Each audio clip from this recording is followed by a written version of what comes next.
Hey, salut tout le monde, c'est Noix de Citron et bienvenue dans ce 15e épisode du Zest. Nous sommes donc le dimanche 8 décembre 2024, on approche des Zest de fin d'année et aujourd'hui on va parler de plein de petites choses intéressantes, notamment d'un erratum de la part de LG qui soit s'est trop avancé, s'est trompé sur son prochain écran premium ultra haut de gamme, on va y revenir dans quelques instants. On va parler aussi d'une collab entre Celio et Pokémon, de Black Ops 6, d'Intel avec de nouvelles cartes graphiques, etc. Mais sans plus attendre, générique.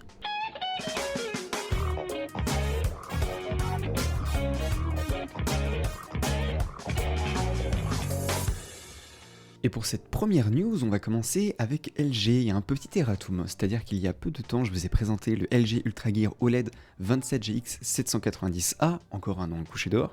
Alors moi j'ai pas fait d'erreur, j'ai repris la communication officielle de LG, sauf que LG s'est corrigé en expliquant qu'en fait ils se sont peut-être un peu trop avancés et que la norme DisplayPort 2.1 qui avait été annoncée ne serait peut-être finalement pas aussi performante que prévu. Donc je vais d'ailleurs attendre que la norme soit un peu plus avancée pour en faire une vidéo dédiée sur le sujet parce que c'est un bazar pas possible. En gros, il y a plusieurs niveaux de performance qu'on peut avoir avec le DisplayPort 2.1. LG avait annoncé la performance maximale qui permettrait du 80 gigabits par seconde grâce à ce qu'on appelle l'UHBR20, sauf que il semblerait que LG se soit corrigé et ce ne soit pas de l'UHBR20 mais plutôt de l'UHBR 13,5 ou 13.5.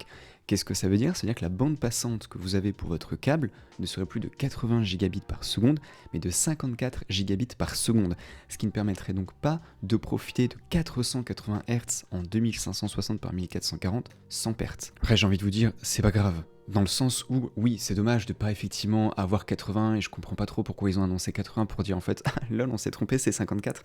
Je rappelle aussi que pour le moment, c'est un moniteur qui n'a été présenté que pour être commercialisé aux États-Unis. Donc pour l'instant, nous, en France, en Europe, on n'est pas embêtés par ces problèmes de normes ou autres. En revanche, il y a ce qu'on appelle le DSC, c'est une technologie de compression d'image, de compression pour l'affichage qui existe et qui est en général sans perte.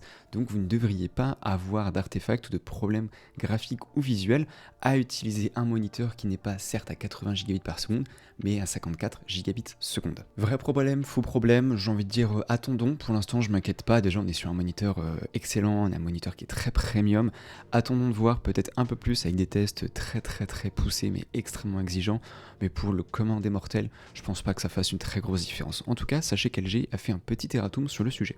Tant qu'on y est, parlons encore un petit peu moniteur avec MSI qui a présenté lui cette fois, pour de vrai, un moniteur avec du DisplayPort 2.1 UHBR20 en QD OLED. Alors il a plusieurs petites choses intéressantes, alors il est moins compétitif que l'autre parce que du coup là on est sur un moniteur non pas de 27 pouces comme le LG mais de 32 pouces, non pas en QHD mais en 4K, mais il a d'intéressant que par exemple il va avoir lui aussi un câble USB-C comme c'est le cas dans différents écrans, mais c'est un USB-C qui pourra prendre en charge le protocole Power Delivery jusqu'à 98 watts. Ce qui fait qu'avec ce câble vous pourrez recharger votre ordinateur portable jusqu'à 90 watts. C'est intéressant parce qu'on a beaucoup de moniteurs, même là il y a un Messi qui est sorti en QHD de dalle 3ème génération, et bien le problème c'est que le câble est à 15 watts. Et 15 watts c'est bien pour charger un smartphone ou une tablette, mais pas du tout votre ordinateur portable si vous êtes en train de travailler avec. Donc on a commencé à avoir des moniteurs avec du Power Delivery 65 watts, ce qui est pas mal à la limite pour travailler sur un ordinateur de 13 pouces. 90 c'est très bien pour du 13 voire du 15 pouces pour travailler, parce que pour jouer on va plutôt consommer 200 ou 300 watts même pour un ordinateur portable.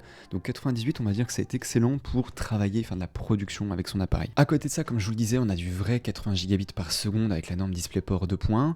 On a aussi tout ce qui va bien en termes de normes, c'est-à-dire 3 années de garantie déjà pour l'écran avec pas de brûlure de pixels, les normes ClearMR 13000 dont j'ai parlé dans ma précédente vidéo où je parlais des écrans gaming compétitifs, 240 Hz, du Nvidia G-Sync, une dalle 10 bits qui couvre 138% du sRGB, 99% du DCI-P3, avec bien entendu de l'HDMI 2.1 pour accompagner le DisplayPort 2.1, un design plutôt cool. Voilà, on est sur un moniteur sympa, un peu cher encore, il est pour l'instant estimé vers 1176 $, on n'a pas encore vraiment les prix chez nous, mais c'est le prix auquel il est répertorié. Donc j'attends de voir parce que c'est vrai que dans ces gammes-là, c'est-à-dire du 32 pouces 4K QD OLED, on a déjà l'Alienware que j'ai présenté en vidéo qui est beaucoup moins cher, on le trouve dans les 950 €, qui est excellent. Certes, il n'a pas de DisplayPort 2.1, certes, il n'a pas de Power Delivery 98 watts, mais si quelqu'un ne cherche que un moniteur 4K 32 pouces QD OLED, eh bien il existe moins cher. Donc j'attends de voir sur quoi d'autre il va pouvoir se démarquer une fois qu'il sera sorti.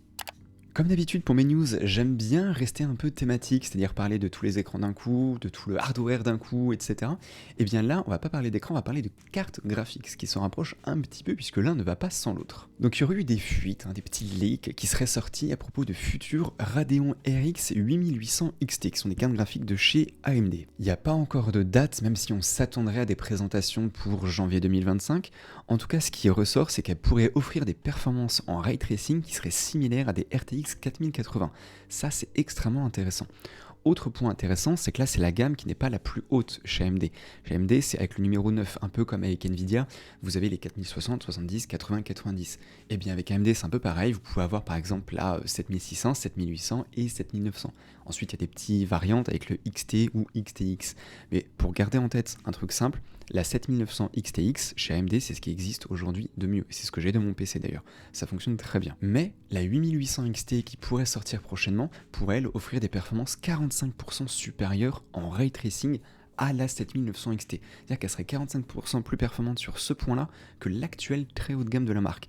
C'est pas mal du tout. Autre point intéressant, elle pourrait consommer également 25% d'énergie en moins que la 7900 XTX, ce qui fait qu'on pourrait passer environ de 360 watts à 270 watts, ce qui est pas mal du tout. À titre d'info, moi quand je joue, par exemple là, en ce moment je suis pas mal sur Black Ops 6 en jouant en 4K, je suis à peu près à 180 FPS parce que j'aime bien jouer avec les graphismes assez hauts, y avoir un bon compromis entre de bons réglages graphiques et une bonne fluidité.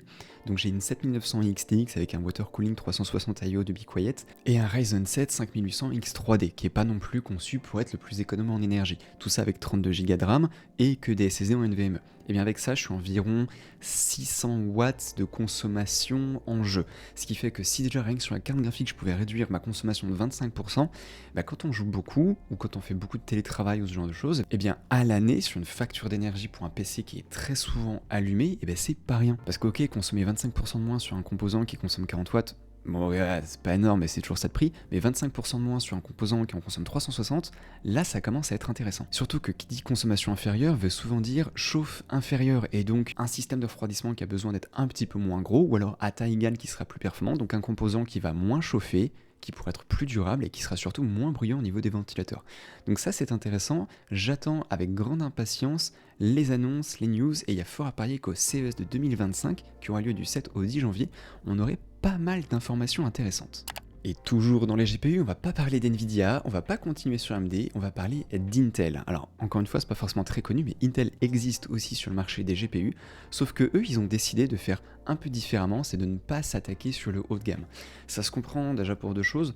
La première, c'est que le haut de gamme est très largement dominé par NVIDIA.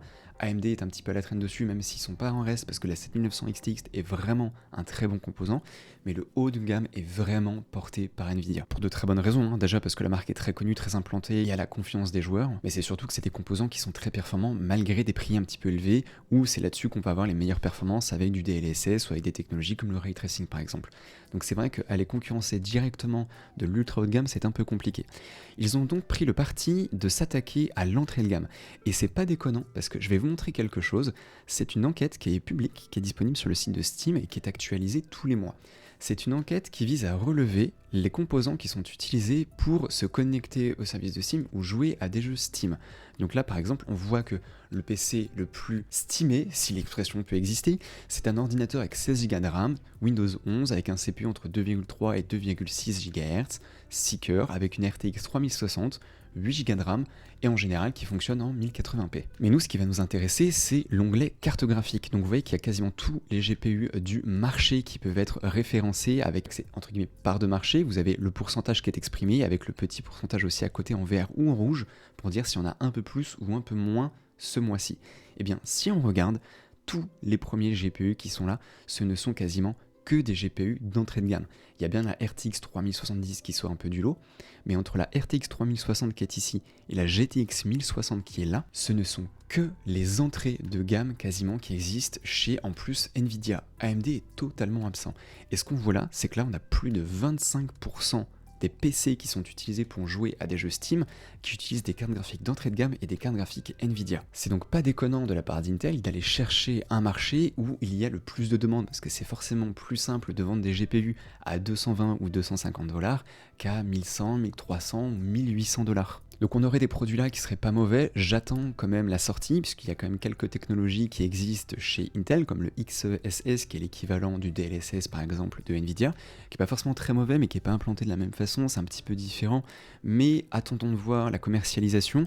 Si vous n'êtes pas un fanboy AMD ou Nvidia, ou que vous cherchez un nouveau GPU plutôt sur de la très entrée de gamme, attendez un petit peu avant de changer votre PC, parce qu'il y a fort à parier que le fait qu'il y ait un troisième acteur qui arrive sur le marché et en magasin fasse de toute façon bouger un petit peu les prix. Donc même si vous partez pas sur un GPU Intel dans votre prochain PC, le fait qu'il va y avoir un troisième acteur sur le marché, ça fait que derrière les prix vont peut-être un peu bouger. Donc voilà, gardez juste ça en tête si vous souhaitez changer de PC dans les semaines ou un mois, 2 mois à venir. Ensuite, on va parler brièvement jeux vidéo. Est-ce que vous saviez que déjà Squid Game revenait pour cette fin d'année 2024 ? Alors à titre perso, j'avais adoré Squid Game, je me suis vraiment fait toute la saison 1 en une journée, j'ai commencé en fin de matinée et en fait j'ai tellement accroché que la fin de chaque épisode, j'ai lancé l'épisode suivant, l'épisode suivant, l'épisode suivant et j'ai fini, il était genre 19h30, 20h, je ne sais plus. Mais j'ai vraiment binge-watché comme disent les jeunes, j'ai 33 ans, je suis plus si jeune que ça maintenant. Mais j'ai vraiment fait toute la série d'un coup, et d'un côté j'ai bien fait parce qu'il y a eu tellement de buzz, il y avait des captures d'écran partout sur internet, tout le monde donnait son avis, donc en fait je me serais fait spoil assez vite. Mais si vous aviez raté cette info, bien sachez que le 26 décembre, Squid Game revient sur Netflix pour une saison 2. Et à l'occasion, il y a quelques petits partenariats qui vont très certainement arriver avec d'autres éditeurs. Mais en tout cas, sur Call of Duty, il y aura un événement Squid Game 2. Donc on a un tout petit teaser qui a été mis en ligne par, je vais baisser le son, par Call of Duty sur Twitter de manière officielle. J'aime bien, c'est-à-dire que j'ai commencé Black Ops il y a pas très longtemps, il y a à peu près un mois, j'ai jamais été team Call of Duty. Je préférais toujours Battlefield pour les grands espaces, pour les grandes cartes, pour les véhicules, etc. J'avoue que là sur Black Ops 6, je m'amuse pas mal.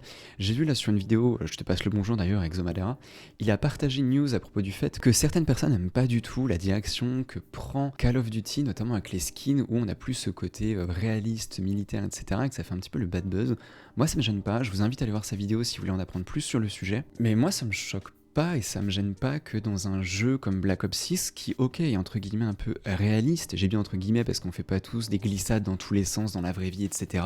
On n'est pas sur Arma, mais ça me choque pas qu'on ait des skins un petit peu fantasy, fantastique, où là j'en ai vu un skin qui est sorti il y a pas longtemps où c'est un chevalier en armure style templier. Moi ça me choque pas et je trouve ça cool en vrai. Donc voilà, si vous avez aimé Squid Game et que vous êtes un joueur de Call of Duty, il y aura un event pour cette fin d'année 2024.